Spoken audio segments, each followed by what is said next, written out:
Hello दोस्तों, welcome to the Learning Pro. एक बार फिर से स्वागत है आपका लर्निंग प्रो के यूट्यूब प्लेटफॉर्म में। तो कैसे हैं आप सब? उम्मीद है आप सब अच्छे होंगे और बहुत ही अच्छे से अपनी पढ़ाई कर रहे होंगे। तो आज की क्लास में हम लोग डिस्कस करने वाले हैं प्रकाश का परावर्तन, रिफ्लेक्शन ऑफ लाइट। तो चलिए आज की क्लास को शुरू करते हैं कुछ प्यारी सी 2-3 लाइनों के साथ। तो कहते हैं कि ये राह जहां तक जाएगी, राहगीर वहां तक जाएगा। तुम दरिया से ना पूछो कि ये नीर कहां तक जाएगा। अरे खींच धनु की डोर, निशाना साधो अपनी मंजिल का, बाकी बाद में देखेंगे कि ये तीर कहां तक जाएगा। तो चलिए दोस्तों, इसी के साथ आज की क्लास को शुरू करते हैं। तो आज का हमारा टॉपिक है रिफ्लेक्शन ऑफ लाइट। तो उससे पहले हम लोग समझते हैं लाइट क्या है। प्रकाश, प्रकाश, लाइट, लाइट। तो दोस्तों प्रकाश के बारे में हम लोग जान लें कि प्रकाश किसे कहते हैं। तो प्रकाश एक प्रकार की ऊर्जा है, ऊर्जा है, ऊर्जा है जो हमारी आंखों को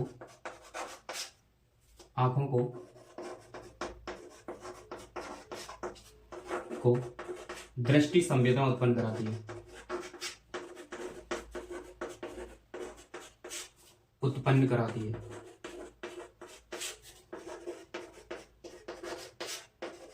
उत्पन्न कराती है। प्रकाश, प्रकाश एक प्रकार की ऊर्जा है जो हमारी आंखों को दृष्टि संवेदना उत्पन्न कराती है। तो अगर हम बात करें प्रकाश के गुणों की, तो आप सभी लोग जानिए कि प्रकाश के गुण क्या क्या होते हैं। इसका परावर्तन होता है,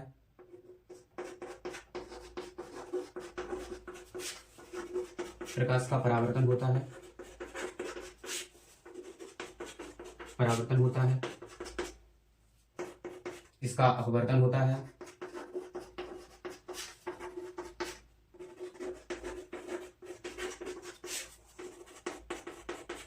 अपवर्तन होता है।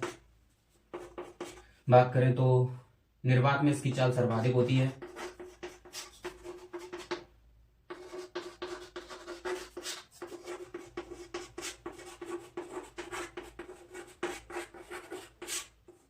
सर्वाधिक होती है।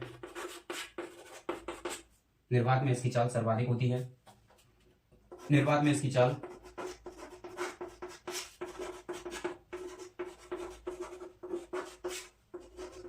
इसकी चाल 3 × 10⁸ मीटर पर सेकंड होती है। तो ये कुछ पॉइंट थे प्रकाश के बारे में। तो एक बार चलिए फिर से रिवाइज करते हैं। प्रकाश, प्रकाश एक प्रकार की ऊर्जा है जो हमारी आंखों को दृष्टि संवेदना उत्पन्न कराती है। प्रकाश के गुण क्या क्या हो सकते हैं? प्रकाश का परावर्तन होता है, प्रकाश का अपवर्तन होता है, निर्वात में इसकी चाल सर्वाधिक होती है, 3 × 10⁸ मीटर पर सेकंड होती है। ये कुछ बेसिक गुण आप सबको, इसकी प्रॉपर्टी आपको याद रखनी है। तो चलिए दोस्तों आगे बढ़ते हैं। उम्मीद है आप सबने ये सब लिख लिया होगा। एक बार मैं सामने से हट जाता हूं, आप सब स्क्रीनशॉट ले लीजिएगा इसका। चलिए दोस्तों इसे रफ करते हैं और आगे बढ़ते हैं।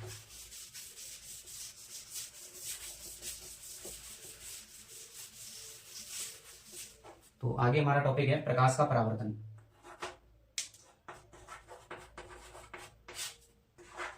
प्रकाश का परावर्तन, परावर्तन,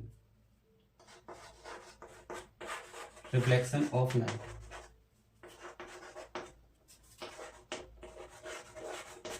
रिफ्लेक्शन ऑफ लाइट, प्रकाश का परावर्तन। तो देखिए प्रकाश का परावर्तन किसे कहते हैं। तो दोस्तों बहुत ही सिंपल तरीके से हम लोग प्रकाश का परावर्तन को समझेंगे।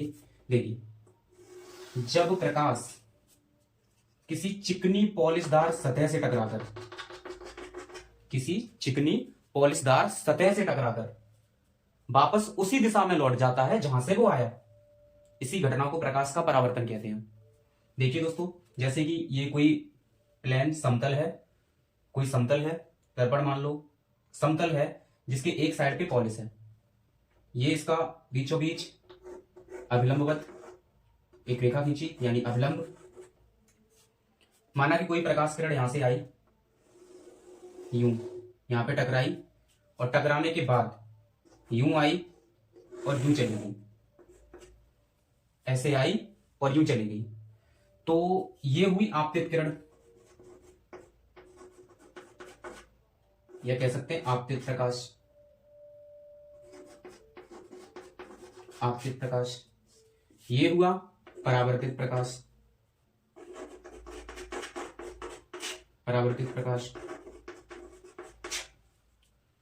परावर्तित प्रकाश, आपतित प्रकाश और परावर्तित प्रकाश। दोस्तों ये है इसका अभिलंब,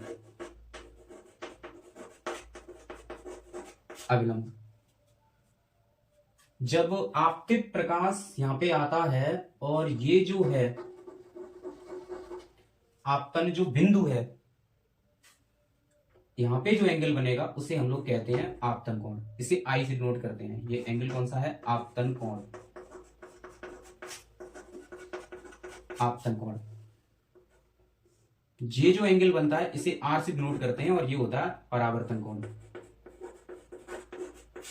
परावर्तन कोण।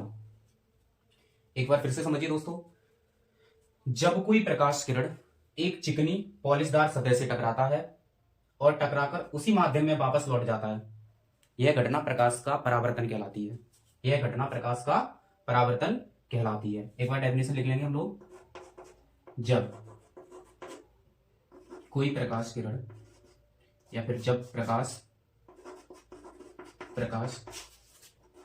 किसी चिकनी पॉलिशदार सतह से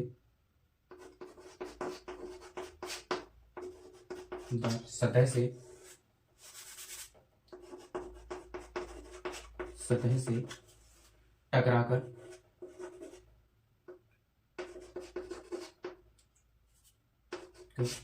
वापस उसी दिशा में लौट जाता है, लौट जाता है। यह घटना प्रकाश का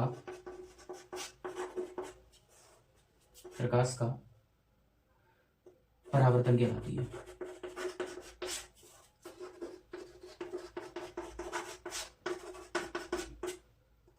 परावर्तन कहलाती है।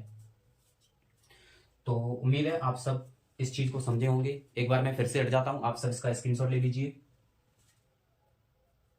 चलिए दोस्तों, तो आगे बढ़ते हैं इसी के साथ। अब आगे आते हैं परावर्तन के नियम।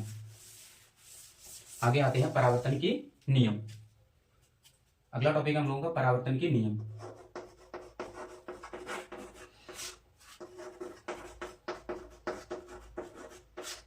परावर्तन के नियम, रूल ऑफ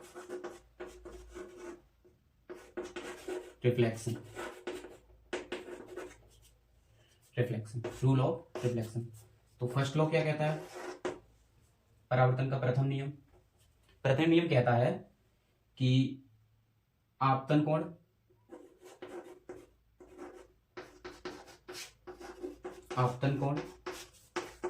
आई तथा परावर्तन कोण आर आपस में बराबर होते हैं, आपस में बराबर होते हैं,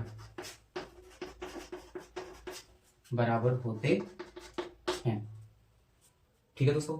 जैसे कि ये था ना, अपना जो ओवरव्यू पूरा बनाया गया था वो ये था। यहां से आया आपतन कोण, ये बना आपतन कोण, ये बना परावर्तन कोण। तो परावर्तन के नियम के अकॉर्डिंग ये दोनों आपस में बराबर होते हैं। तो बात करते हैं अगले नियम की। तो यहां पे हम लिख सकते हैं कि कोण आई इक्वल टू कोण आर। ठीक है दोस्तों। नेक्स्ट दूसरा नियम, आपतन कोण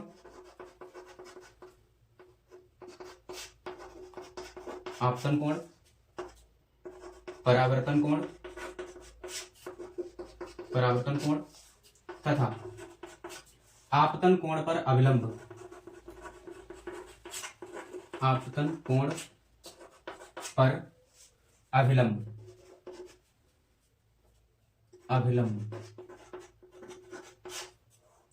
तीनों एक ही तल में होते हैं, तीनों एक ही तल में होते हैं। यह हुआ परावर्तन का दूसरा नियम। तो दोस्तों इस तरह से हमने परावर्तन के नियम को समझा, परावर्तन को समझा। अगर आपको ये वीडियो अच्छा लगता है, हेल्पफुल लगता है, तो बने रहिए लर्निंग प्रो के साथ। अभी इस टाइम पे आपके सपोर्ट की जरूरत है। एक दिन हमारा चैनल जब बड़ा हो जाएगा, हमारा परिवार लर्निंग प्रो जो परिवार है वो काफी बड़ा हो जाएगा, तो हम इससे और भी बेहतर करने की कोशिश करेंगे।